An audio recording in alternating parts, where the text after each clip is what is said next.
Assalamualaikum warahmatullahi wabarakatuh. Kali ini kelompok kami akan presentasi tentang implementasi fragmentasi horizontal dan vertikal dengan studi kasus Metro Kampus. Di sini ada nama kelompok Lukman Damar, Yesus Muhammad Ikrom, saya sendiri, dan Florentinus Gayo. Lanjut dijelaskan oleh Florentinus Gayo. Oke, untuk yang pertama ini ada database yang kami buat dari Metro Campus yang terdiri dari 4 tabel, yaitu ada tabel cabang yang berisi ID cabang, nama cabang, dan alamat. Yang kedua ada tabel produk yang berisi ID produk, nama produk, harga, dan deskripsi. Kemudian ada tabel transaksi, itu ada ID transaksi, ID produk, tanggal, ID cabang, dan jumlah. Kemudian yang keempat ada stok, yaitu ada ID cabang, produk, dan jumlah stok. Kemudian dari keempat tabel ini kita akan melakukan fragmentasi horizontal dan vertikal. Untuk yang pertama kita melakukan fragmentasi horizontal. Apa itu fragmentasi horizontal? Fragmentasi horizontal terdiri dari tapel dan fragmen global yang kemudian dipecah dan disekat menjadi subsets. Pendekatan tipe ini sangat berguna dalam database terdistribusi, di mana setiap subset berisi data yang memiliki properti secara umum. Fragmentasi horizontal didefinisikan menurut sebuah kondisi atau predikat. Berikut ini adalah implementasi menggunakan query pada SQL Yoke. Nah, yang pertama ini kita mengimplementasikan menggunakan query pada SQL Yoke untuk melakukan fragmentasi horizontal, yang dimana terdapat stok dari setiap toko, setiap cabang, dan di sini menampilkan berdasarkan ID cabang. Kemudian fragmentasi horizontal, kemudian dengan membagi tabel stok berdasarkan lokasi, di mana satu bagian tabel berisi stok produk di cabang Solo dan bagian lainnya stok produk di cabang Jogja, sehingga menghasilkan fragmentasi sebagai berikut. Nah, untuk yang pertama ini hasil fragmentasi dari Metro Campus cabang Solo yang terdapat hanya satu cabang. Kemudian hasil fragmentasi dari stok horizontal pada Metro Campus Jogja. Di sini terdapat ada 5 cabang. Nah, kemudian lanjut, fragmentasi horizontal dapat dilakukan dengan menggunakan hasil yang lebih spesifik pada setiap cabang pada Metro Campus menggunakan ID seperti pada berikut. Nah, di sini ada sebuah view untuk menampilkan stok secara spesifik atau hasil yang spesifik dari cabang Solo dan Jogja. Nah, kemudian di bawahnya ada cara untuk fragmentasi horizontal yang agar hasil yang lebih spesifik dari cabang yang tersedia. Ini adalah query yang digunakan untuk melakukan fragmentasi. Kemudian untuk melihat hasilnya, fragmentasi horizontal dengan bagi transaksi berdasarkan wilayah Solo. Jadi fragmentasi dilakukan untuk mengetahui transaksi yang terjadi pada cabang Jogja dan Solo. Dan sini setelah melakukan fragmentasi menggunakan query dan SQL Yoke menampilkan hasil sebagai berikut. Yang pertama ini ada hasil transaksi dari cabang Solo yang terdapat ada 5 ID transaksi. Kemudian yang selanjutnya ini ada hasil fragmentasi horizontal transaksi pada daerah Yogyakarta, yang dimana di daerah Yogyakarta ini cukup banyak transaksinya karena di Jogja merupakan cabang yang paling banyak, sehingga hasil dari fragmentasi horizontal pada transaksi wilayah adalah menampilkan data transaksi yang terjadi pada wilayah yang terbagi menjadi 2, yaitu Jogja dan Solo, sehingga menampilkan hasil yang lebih spesifik. Mungkin itu yang saya bisa jelaskan dari hasil fragmentasi horizontal. Kemudian akan dilanjutkan oleh teman saya, yaitu Lukman Damar. Oke, baik. Untuk yang kedua ada fragmentasi vertikal. Fragmentasi vertikal akan membagi lagi atribut-atribut dari fragmen global yang tersedia menjadi beberapa grup. Bentuk yang paling simpel dari fragmentasi vertikal adalah dekomposisi, di mana sebuah row ID yang unik dapat disertakan dalam setiap fragmen untuk menjamin dan memungkinkan terjadinya proses rekonstruksi melalui sebuah operasi join.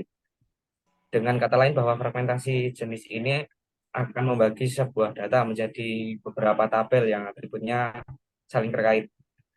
Fragmentasi vertikal pada tabel produk dilakukan karena beberapa kolom seperti deskripsi produk mungkin jarang diakses dalam operasi sehari-hari, sehingga memisahkan kolom-kolom ini ke dalam tabel terpisah dapat mengurangi overhead pada operasi yang hanya membutuhkan informasi produk dasar seperti nama dan harga.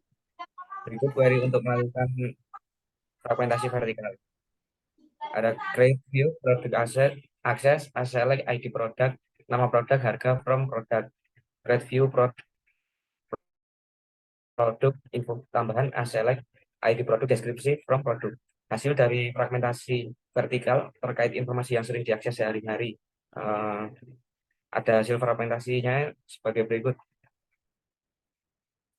Nama produk dan harga, karena jika ada orang yang ingin mencari atau membeli barang, maka yang dilihat pertama atau yang sering diakses adalah nama produk dan harga.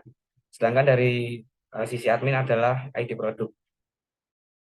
Kemudian ada hasil fragmentasi informasi produk yang jarang digunakan dalam sehari-hari, yaitu terkait deskripsi.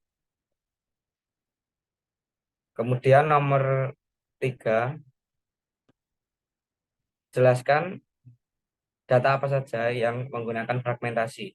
Berikan alasan dan tujuannya. Fragmentasi dilakukan dengan alasan untuk meningkatkan kinerja database dengan mengurangi ukuran tabel yang harus diakses dalam satu waktu, dan tujuan utama dari fragmentasi ini adalah untuk meningkatkan kinerja sistem dan memungkinkan data didistribusikan secara efisien di antara beberapa server atau lokasi fisik. Ada beberapa jenis fragmentasi yang dapat dilakukan, seperti fragmentasi horizontal, di mana data dibagi berdasarkan baris, tubal, dan fragmentasi vertikal, di mana data dibagi berdasarkan kolom atau atribut. Data yang menggunakan fragmentasi antara lain data transaksi, berisi informasi tentang informasi transaksi penjualan seperti ID transaksi, tanggal transaksi, ID cabang, ID produk, jumlah pembelian, dan lain-lain. Data cabang berisi informasi tentang cabang-cabang Metro Kampus seperti ID cabang, nama cabang, alamat, dan lain-lain. Data stok berisi informasi tentang stok produk di setiap cabang seperti ID cabang, ID produk, jumlah stok, dan lain-lain. Kemudian yang terakhir, data produk berisi informasi tentang produk yang dijual oleh Metro Kampus seperti ID produk, nama produk, harga, dan lain-lain. Selanjutnya akan dijelaskan oleh Muhammad Ikrom.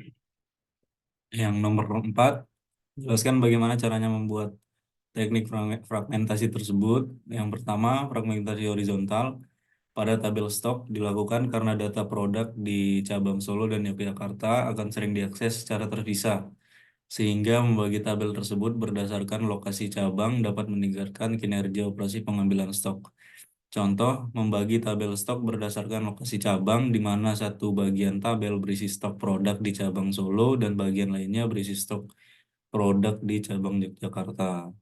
Yang fragmentasi vertikal pada tabel produk dilakukan karena beberapa kolom seperti deskripsi produk dan gambar mungkin jarang diakses dalam operasi sehari-hari. Sehingga memisahkan kolom-kolom ini ke dalam tabel terpisah dapat mengurangi overhead pada operasi yang hanya membutuhkan informasi produk seperti nama dan harga. Contoh, membagi tabel produk sehingga satu bagian tabel berisi kolom yang sering diakses.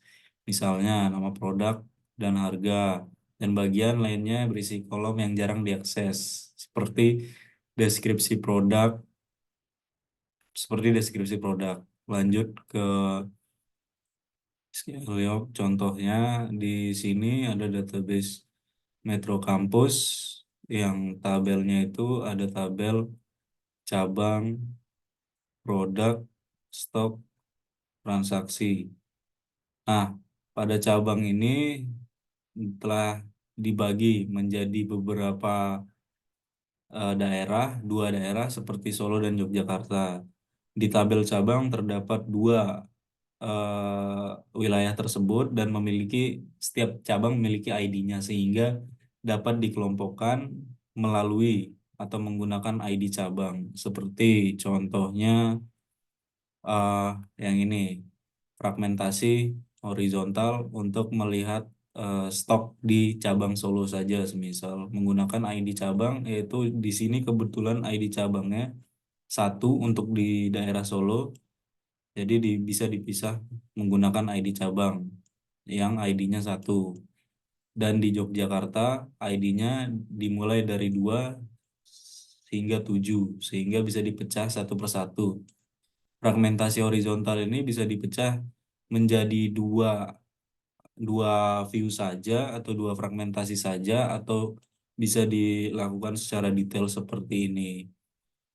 Jika dibagi menjadi 2 daerah, wilayah Jogja saja atau Solo saja, menggunakan query create view, nanti dari ID cabangnya hanya mengambil ID cabang 1 yang bagian Solo. Jika selain Solo, jadi selain 1 ID cabangnya, sehingga dapat mengelompokkan bagian yang Jogja. Begitu. Untuk fragmentasi vertikal tadi di sini bisa dilakukan di transaksi juga, di transaksi info, yang dimana transaksi biasanya hanya dilihat beberapa atribut saja dan terdapat informasi tambahan yang kurang perlu untuk diakses atau jarang diakses oleh yang memiliki database, sehingga dapat menghemat waktu atau dapat meningkatkan performa dari database tersebut jika diakses secara sekalian, sekali sekali akses begitu. Nah, ini transaksi info contoh yang vertikal hanya menampilkan data-data yang penting untuk diakses saja, dan ini ada fragmentasi yang dibagi menjadi transaksi detail. Ini ada jumlah pembelian dan ID cabang. Sebenarnya satu tabel itu dipecah menjadi 2, yaitu tadi tujuannya untuk meringankan beban dari operasi saat digunakan, sehingga dapat sistem dapat berjalan lebih cepat. Sekian presentasi dari kelompok kami. Bila ada kekurangan, mohon maaf. Assalamualaikum warahmatullahi wabarakatuh. Waalaikumsalam.